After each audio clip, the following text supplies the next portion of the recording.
Howdy, folks. Michael here with the Reason RX podcast, continuing our discussion with Nick Burroughs and Phil Lombardo. Hope y'all have been doing all right. Staying healthy, staying reasonable, staying wise, staying human. So, last time, if you haven't listened yet, you can listen back to that. Nick and Phil told us about their backgrounds, about themselves. We started getting into some discussion. So we'll be digging into what they do, how this can help you, how it can help high school and college athletes, how it can help maybe teachers that do stuff to keep their kids awake and moving so they can do it better. But let's pick up Nick and Phil on the question we started last time. We didn't finish entirely. What do you think about, is there anything you want to add about the current state of Americans' health and fitness, like sports, fitness, PE, physical education, that aspect of the culture? What do y'all think about the current state of things? Good? Needs improvement? What's it good? Where's it bad? Pros and cons? Yeah, you mind if I jump in there, Nick? I'm go ahead, Joe. Pretty loaded. Yeah, Sweet. Thanks, man. Yeah, Michael, the other thing that pops into my head, and we started getting off on this last time, and then we got back into it, was that of specialization. You know, that to me is one of the biggest things, specialization and marketing. You know, whether it's your high school or college athlete or your weekend warrior or anybody, specializing in one thing we know is not the best for you. We know that it's not the best for your training as an athlete. We know that that's not the best for your health and for longevity of living. Last time we asked the question, what's your goals with fitness or training? You know, and again, if somebody simply wants cardiovascular health and they want to ride their Peloton or whatever bike they have, then that's great. That's going to accomplish that goal. And then that's fine. That's not the person that we're talking to. You know, they're achieving whatever they want to. But if somebody else says, well, I want cardiovascular weight, a cardiovascular health. I want to lose weight. I want to be trim, so I'm not carrying around extra weight. And I also want to, live longer and be able to do stuff. Well, then, okay, that becomes the practice of natural movement. I haven't seen anything that's more diverse and more encompassing everything than this program. And again, the specialization just, people see celebrities or athletes doing something and those things work. Again, I'm not taking anything away from them. We know that, any kind of these, what's the new one? The mirror, right? Where there's a trainer there. We know that works. We know that having companionship, is helpful to some people. We know that some people feel uncomfortable working out amongst other people. So they can be in their privacy of their own home, but they have a person that's there kind of talking to them and talking them through the workout. Great. Again, that's something that is helpful for people. And I'm not going to take anything away from that. But again, is it covering the full range of what your goals are that you're looking to accomplish? And people have to answer that question honestly. I have not seen anything. I've not seen, so many of the patients that I come to see me, even if they do, I'm thinking of one patient who was a big time cyclist, but she also enjoyed hiking. And I think there was one other thing that she did. She did yoga.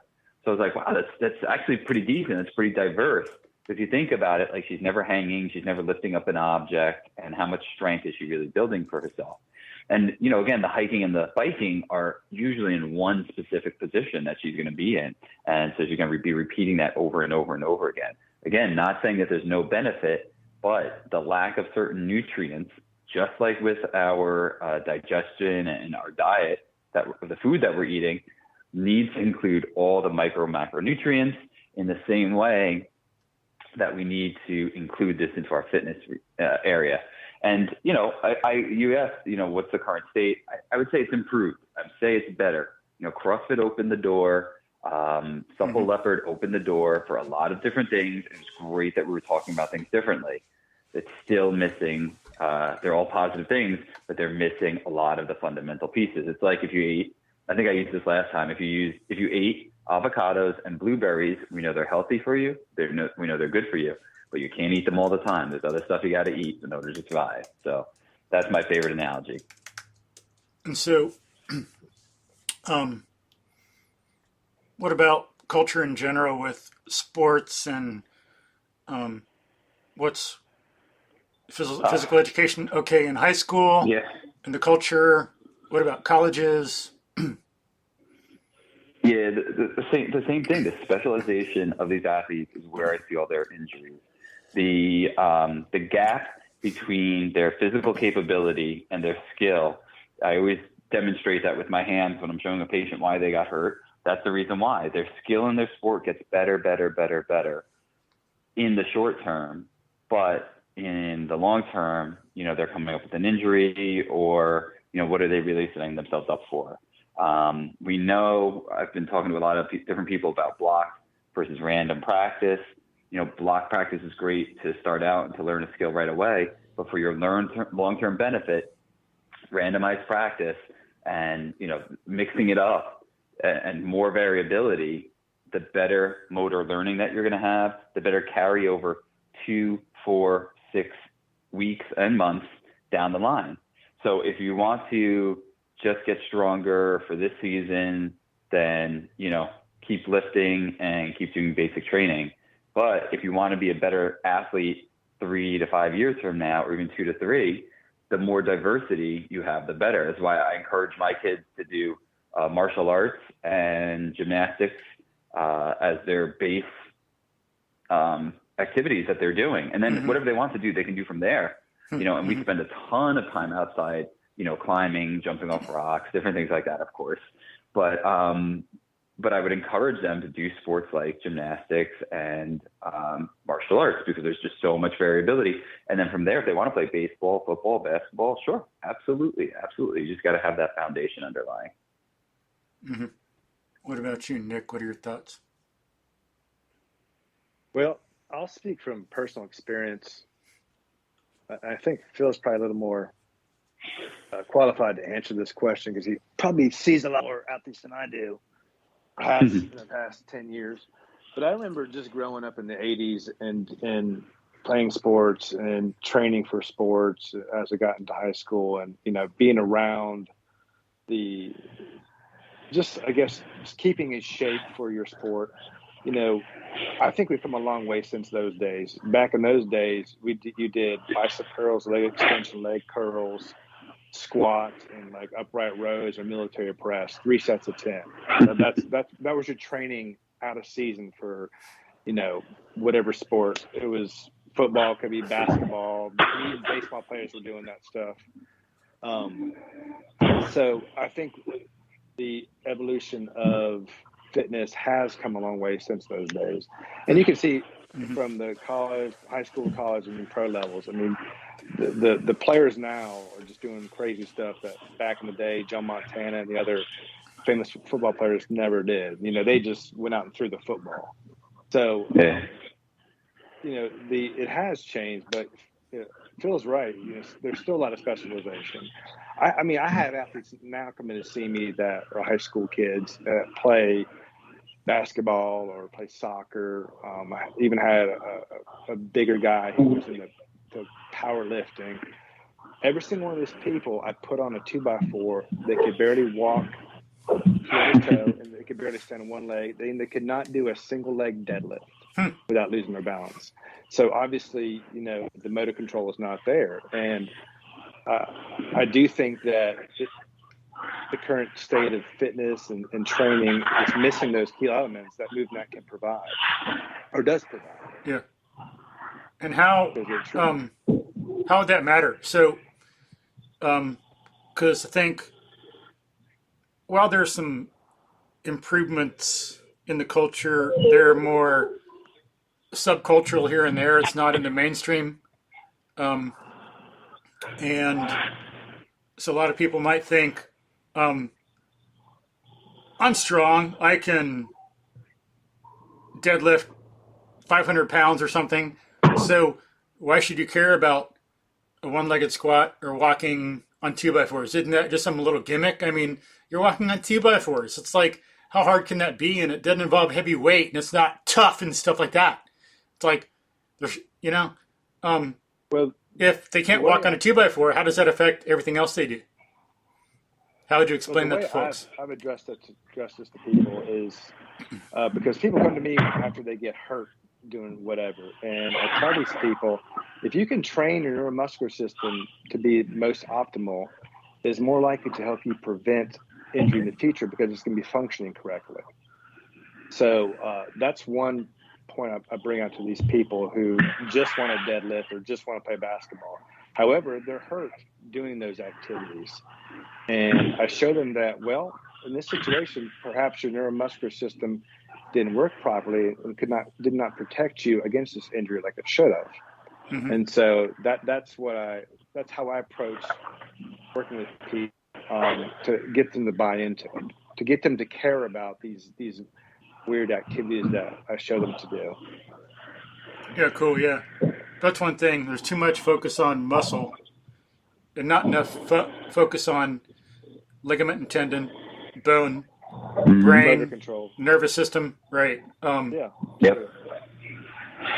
So yeah, they got to realize that it's not just about all muscle. Yeah. They got to get the nervous system and the brain going so that they can organize it and do things efficiently and be powerful. So actually, I have a story, just a recent story that happened the last 3 weeks. I had a high school basketball athlete who had a sprained ankle come to me, and he is over his acute irritability, and he's starting to heal. And I get my trusty old 2x4 out. The kid could hardly walk on it. He couldn't balance on one leg and touch his toes.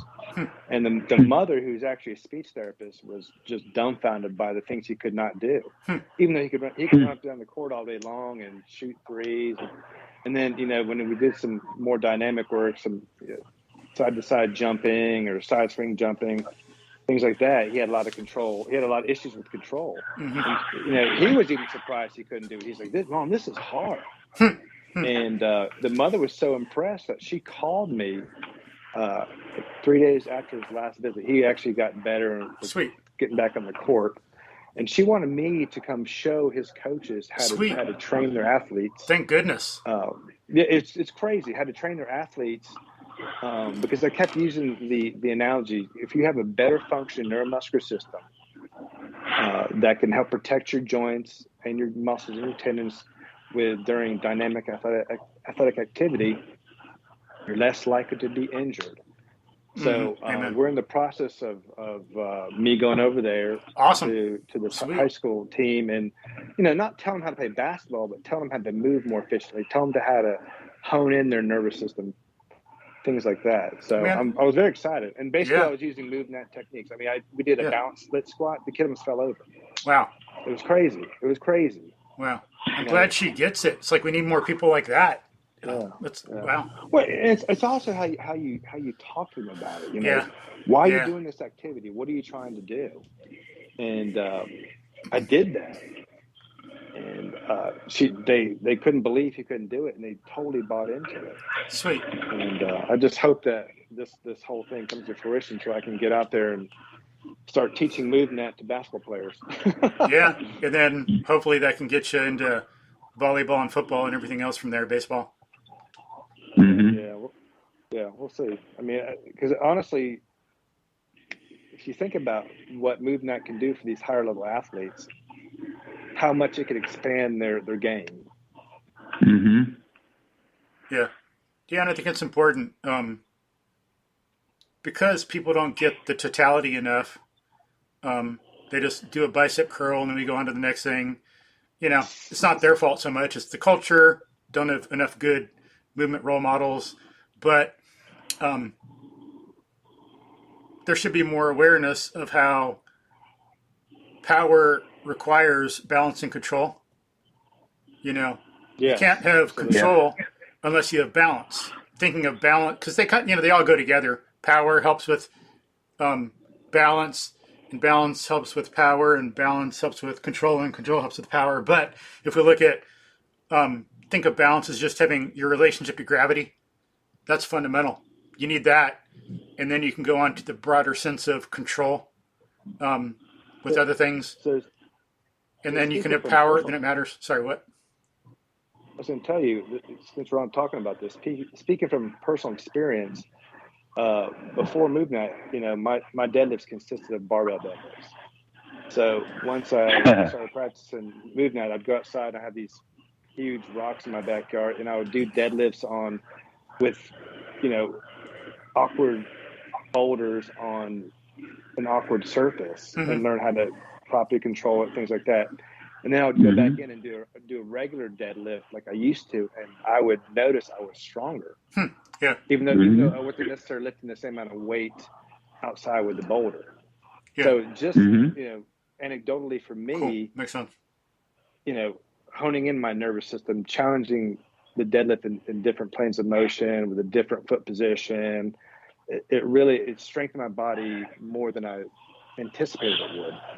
Yeah, and then trying to go back to some of the other stuff is just boring. Like, I run on forest trails all the time. To go run on roads with a bunch of houses to look at, it's like, just kill me now, or on a treadmill, kill me now. It's like, no. Oh, treadmill. No. Forget the treadmill. No way. No, yeah. But sorry, what you're going to say, man. Phil? Nick, man, I mean, this is one of the things that frustrates me so much is because we're really walking around with blinders, here where we have this information. We know that this stuff is true. All the things that you just said, by variability of training, it helps us to increase, complexity of the environment too.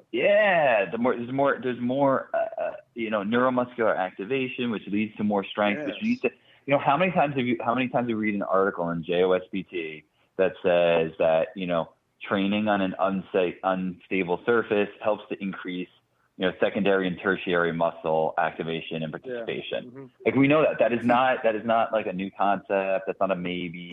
We just know that to be factually true, scientifically, not even just conceptually, scientifically. But yet, when we say that, when I asked a friend of mine, I said I throw a log on my shoulder and then I do squats that way. It's only, I forget how much it is, 100 or 130 pounds, and he can lift, 250, 300. I say, yeah, but don't you think you're getting isn't it a little different? Aren't you getting a little more benefit out of lifting the log, that's unstable and not the same size and not going to be on the same position on my shoulder, things along those lines. And he was like, and he's another physical therapist. And he was like, wow. Yeah, I guess so. And I'm like, I don't understand.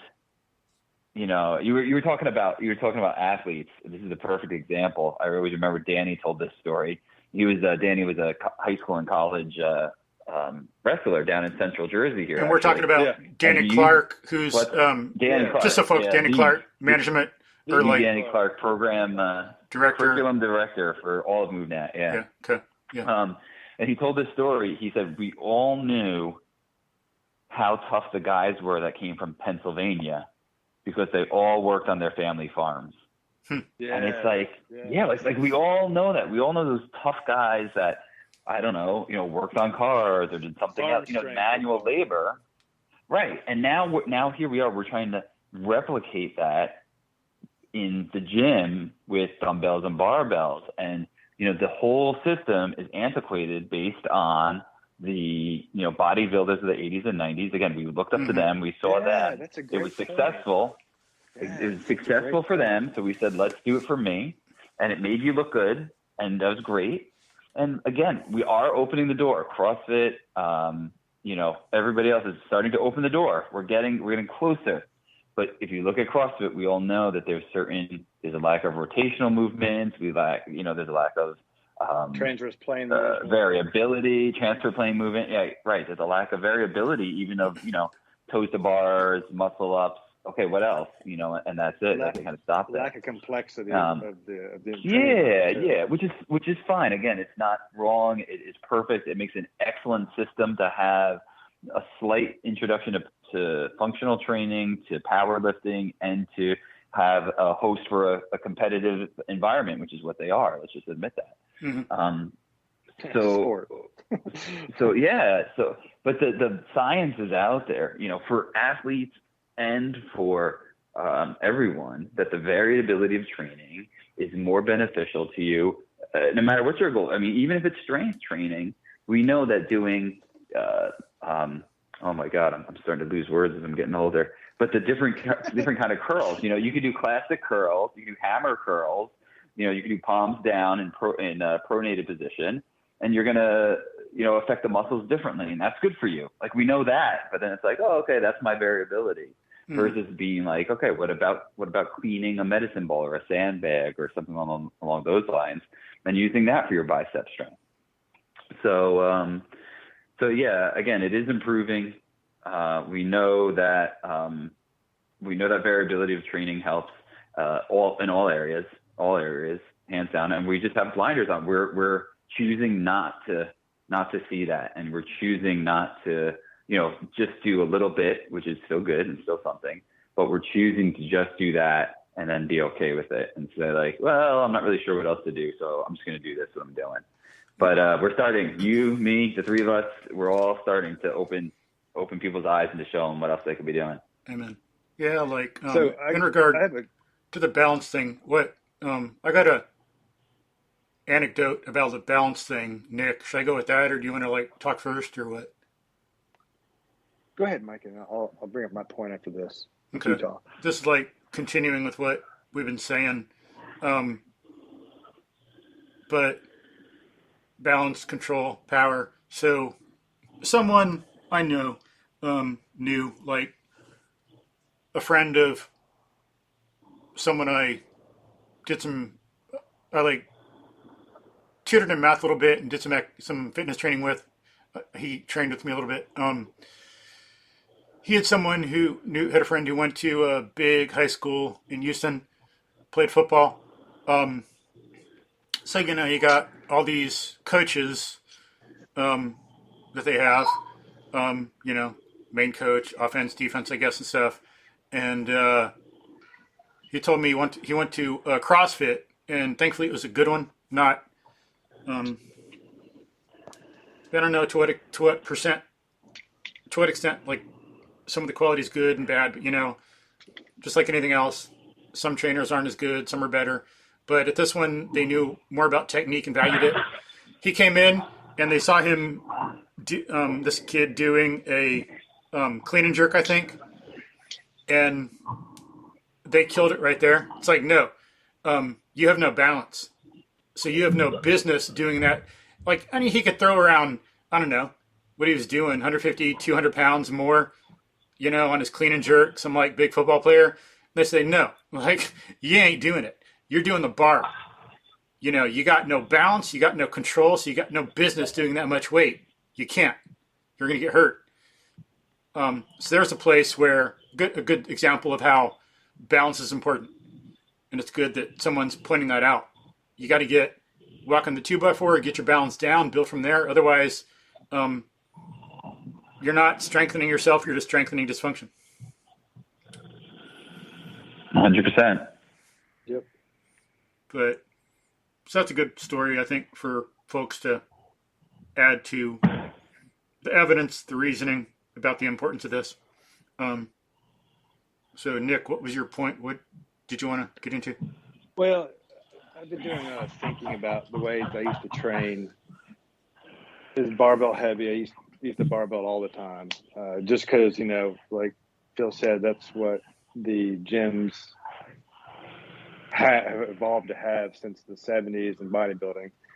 So my point is, you talk about functional training with a barbell, but in the real life atmosphere, when you're functioning in real life, when do you come across a perfect barbell? Does that make sense? Yeah. When I'm picking up a rock, my technique is different. My emphasis of point of contact is different. The actual movement's different. It's not a barbell deadlift. It's a boulder deadlift. So my point is this barbell functional training. I don't see how it actually translates to obviously the movement is better than nothing, but truly lifting a barbell, it doesn't exist in real life. Or am I overthinking this? No, because if you're playing football, another football player you're trying to hold is not a symmetric object. is not Right. going to do what you want. It's going to be chaotic and move different ways. So you need to be prepared for that. You got to have your nervous system dialed in. That's another place where what you said earlier, Nick and Phil, like. And let's clarify. Yeah, let's clarify that we're not, again saying, that if you're just outside and, I have a rock outside of my backyard and I lift that one, but that's not the point. The point is that, we have any variety, any variability. I mean, obviously rocks and logs are easy because they're out in nature all over the place and there's an unlimited source of variability through them, but it could be anything else. It could be boxes. It could be your freaking kids. Lift your kids up, what I'm saying? And use them, play and turn that into play. Turn that lifting and throwing them over your head into a playful session. And now, again, you're getting the variability. You're getting core stabilization. You're getting balance. You're getting power. You're going to be getting everything. Plus, you get this endorphin rush that you don't get from anything else. So, again, it's the classic example of we drive our car to go to the gym to run on the treadmill. We're working out so we can avoid physical activity, right? You pay the landscaper to mow the lawn so that you can go to the gym and ride the elliptical. It's like, wait a minute, what the hell just happened there? Yeah. So what is wrong? So so utilizing, that's why the real world application. I love the idea of be strong to be helpful. I love the ideas of, moving with your whole mind and thinking with your whole body. I love those concepts, and that's the real world application. Again, please tell me, besides just building strength, what's the real world application of like you said, barbell work and just strength training? It helps, but the application is not the same. Yeah, so of course we're not against it. Use weights, yeah, hell yeah, but it's got to be in context of this generalized workout of the whole animal. Yes, absolutely. So the reason I brought this up is I remember, I think it was back in 2014, I'd started another fitness genre, and I was doing a lot of barbell deadlifts. And then I have a cabin about 40 minutes from my house, and I actually had gone out there to start construction on it. And I picked up some 4x8 piece of plywood from the local hardware store to bring out there to start, for the walls. The sheathing of the cabin, and I had a hard time picking it off the floor. I was like, "Why can't I do this? I can deadlift 260 pounds." I had a hard time. Bingo. A piece of plywood off the floor. Yep. Even though I could deadlift, I was doing set to 10 with 225. It was weird. It kind of hit me that wait a second, this is weird. Why can't I do this? I don't understand. Nick, I'm feeling that story because that's exactly the example that we want people to realize. And I think people are going to connect to that a lot because they've all had that moment. It's like, yeah, I'm riding my bike, or I'm, I can do all this on oh God, actually you just reminded me of my patient who used to ride his bike, 50 miles a day, whatever it was. And his neck is now completely locked up because he's been in that same position his whole life. Yeah. So that's exactly it. And that's what he said. He goes, I don't get it. I feel so beaten and I feel so disabled. And I used to be able to go up this mountain and down the other side and back in, I forget, it was 45 minutes. And I was like, wow, he just got crushed emotionally. Went from the top of, what he considered the top of fitness to feeling literally disabled, that he can't work out, he can't do anything. So wow. It's sad, but I think a lot of people connect to that story. So I'm definitely going to use it. Thanks, man. Yeah, and then we need that more general movement. Need all the MovNat stuff. Need more awareness of how biomechanics in the body works. I talked to someone one time. Don't know the person, just like in a social media conversation, but she said that she thought we were like kind of broken by nature, because she said she played tennis, and when you're playing tennis you're moving in all these different ways, and then she had joint problems later in life, so there's like nothing we can do about it. And of course I didn't say anything because I feel sorry for her and didn't want to like get her upset or make her mad, but it's like, no, you know, playing tennis, yeah, that involves some variety, but that's like very limited compared to what we should be doing and what we need to be doing. And then, do you know how you're really using your joints in the first place? Just because you're throwing them all over the place playing tennis, are you strengthening dysfunction or are you doing things correctly? We need more stuff like that to be more well known. So then people like her don't suffer kind of partially through no fault of her own. You know, we need better physical education in the world, or at least our part of it. Absolutely, Yep. man. How are y'all looking on time? We need to like wrap up. You got I got like maybe 2 more minutes. Yeah, I can do that. a few Let's more. do it. Okay. So what about? Is that good with the? So we got some basic ideas. Don't want to say too much, of course. Don't want to say too little or too much, but I think we drilled into the pros and cons of the current culture, fitness culture. Yeah. Y'all have anything else to add? Not really. No, Cool. I'm feeling pretty good. Yeah. Because I think we got people out there can know that MovNat is a solution, and we talked about some specific things, gave them some, as a way some people in philosophy have put it, like concretized abstractions, gave them a lot of principles and general ideas they can think about and use with some specific concrete examples. But let me ask you this: what about, let's say, Feldenkrais? What are the pros and cons of that, and what does MovNat offer that it doesn't? Do y'all know much about it, or should we like skip that question? I mean, I know a little bit about it, Yeah. and I would say it's the same thing where it's just it has certain if you look in MovNat, right? Like we could talk about mindfulness of movement and things along those lines. Boom, that's Feldenkrais. Again, I'm not saying one is better than the other.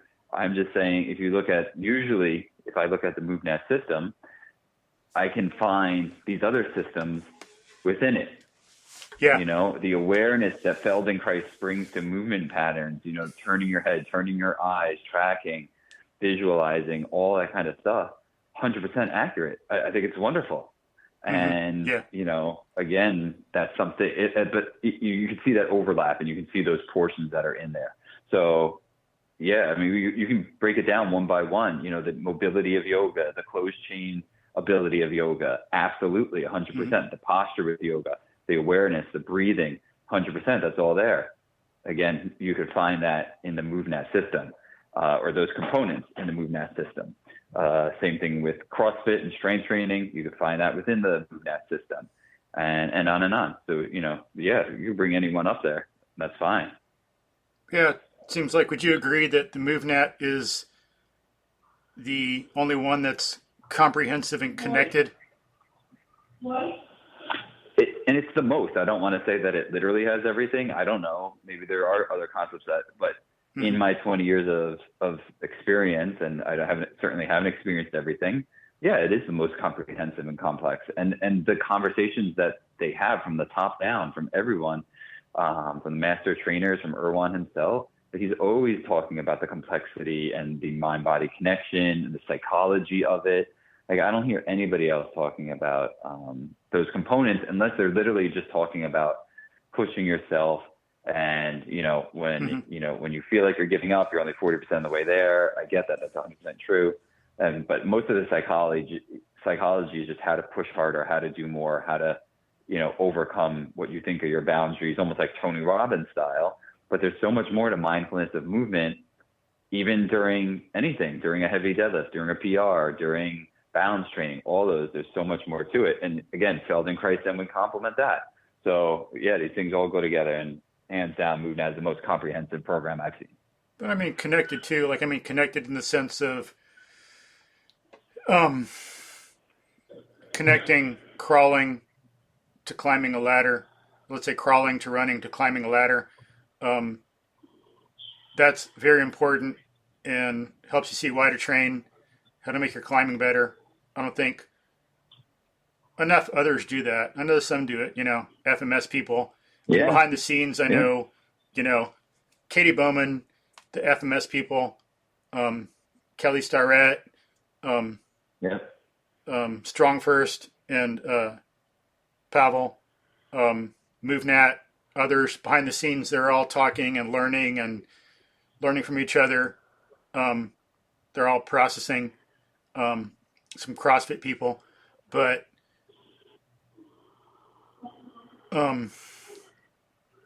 so they got some of that, so they're learning from each other, different aspects. We don't know everything, but then they're getting some connectivity in other places. But so I just want to make sure we're clear, and folks know about other people they can look at, the broader system, what's going on in the culture. But MovNat is one of the places where you'll find the connection like that. You want to learn to climb a ladder better, be a better firefighter? Well, you better crawl. Yeah. Firefighters got to move, So carry true, heavy man. loads, crawl. Phil, what? Sorry. No, it's 100% true. 100% going to benefit all these people. And again, it's going to benefit them as human beings. It's hard to not go down that line of thinking about athletes and firemen and this job and that job and say, yeah, well, that's not me. Okay, that's true, but you're just a freaking human being.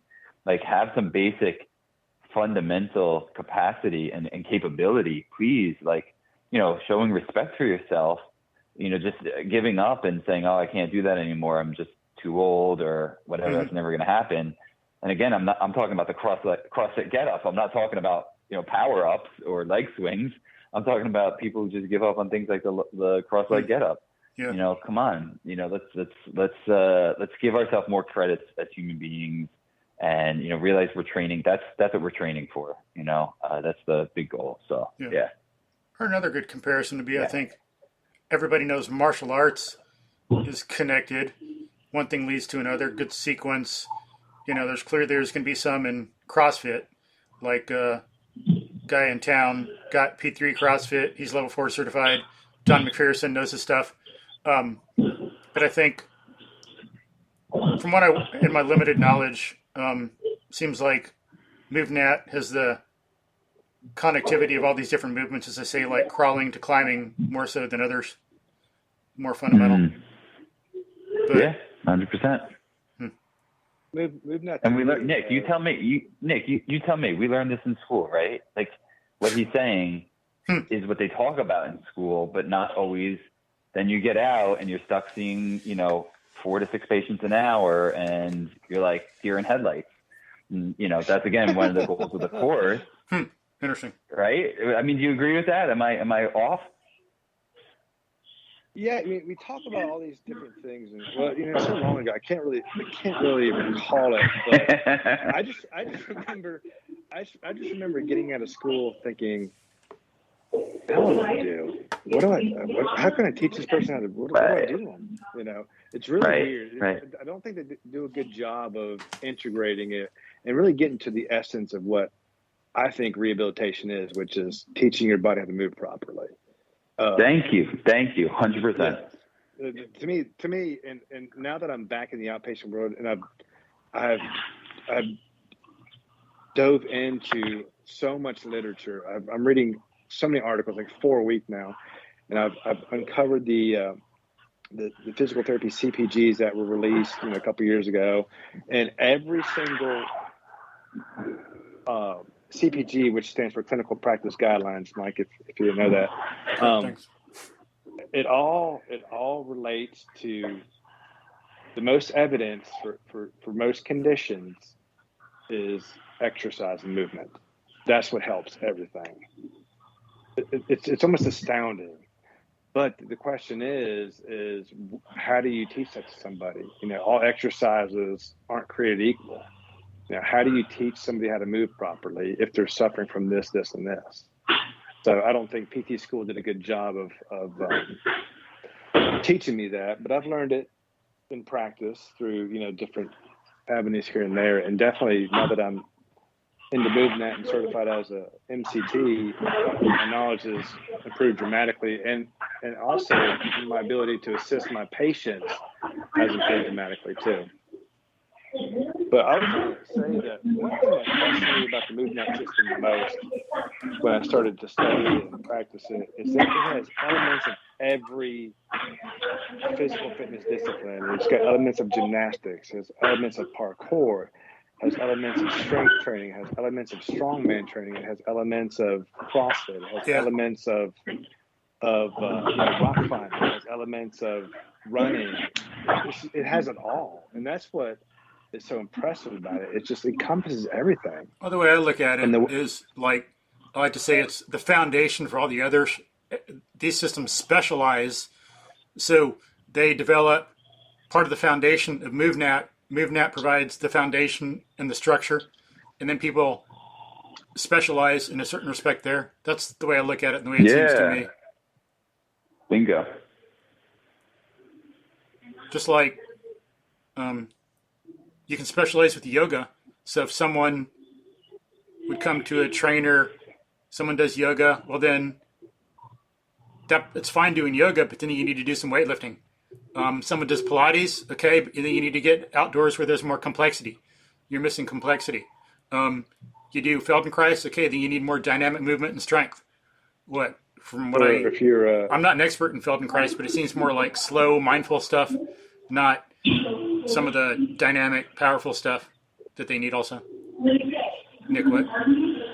If you're into strength training or powerlifting, you might need to do some ground movements for mobility. In yoga, yeah. Yeah, yoga, yeah. It really complements everything. Yeah. So get into MovNat to learn all that. So, yeah. Anyway, well, I'm probably going to have to sign off here, fellas. Yeah. Yeah, me too. Really enjoyed the conversation, and hope the listeners can got something out of it, and awesome. Helped out some people here. We'll have to do a part 3. Here, there. Dig into the MovNat medical and more about what that's about. Maybe after the course. Would be a good idea. Oh, that'd be good. Yeah. Yeah, really go through some of the examples and what it was for you, man. That would be huge for me, Nick. I'd really appreciate that. Oh God, hey, I'm coming, bud. I'm bringing questions. All right, bring it on. Sweet. And Michael, thank you so much again for having us. Heck yeah, it was a great conversation. Interesting. Yeah. Thank you very much. Cool. Any last words to folks? Y'all? Nick, go. Last words. Get moving. Check out MovNat. Phil? Change your life. Diversify and give yourself more credit on what you're capable of doing. Amen. That's it. Yeah.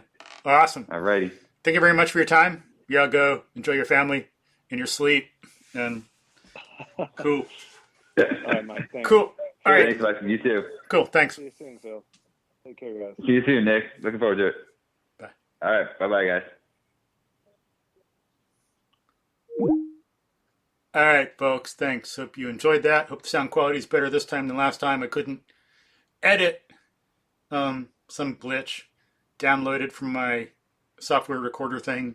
Then I just had to take the file as it was. Hopefully it didn't need much editing. But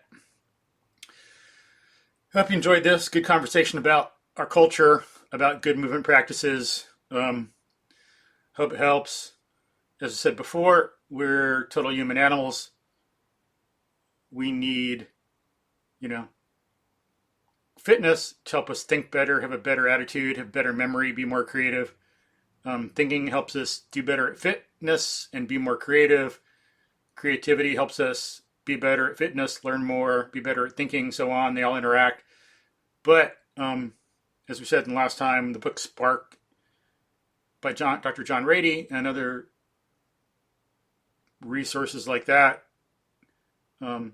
beliefs, knowledge, theories, science that have gone on through years, decades, centuries, is relevant here. It's already been done. But hope you enjoyed this. Please share with friends, families, people who will help out. Just like Nick was able to, had a mother that was contacted the basketball coach and got Nick in there to help out the basketball players. If we spread this, get it to coaches, get it to athletes, get it to physical therapists, we can help get some good ideas in the world, better ourselves, better those around you. You got someone you love, you care about. We need a good environment for them to better survive and thrive. So we've got to take care of that environment too. The people, the things, the animals, the plants. Help get some good ideas out there to get us doing better fitness practices amongst coaches, teachers, elementary school teachers. Be good to start good fitness habits and good fitness practices at an early age so they become more easily habit and long lasting. And if you could like the show, leave some good comments, maybe donate so we can get this going more, spread the word. I'd appreciate it. And you'd appreciate it, and the culture would appreciate it. So thank y'all. Make sure you get outside, eat well, sleep well during all this COVID nonsense. Stay healthy. Hopefully this stuff will be over soon. And be a good human animal. Thanks.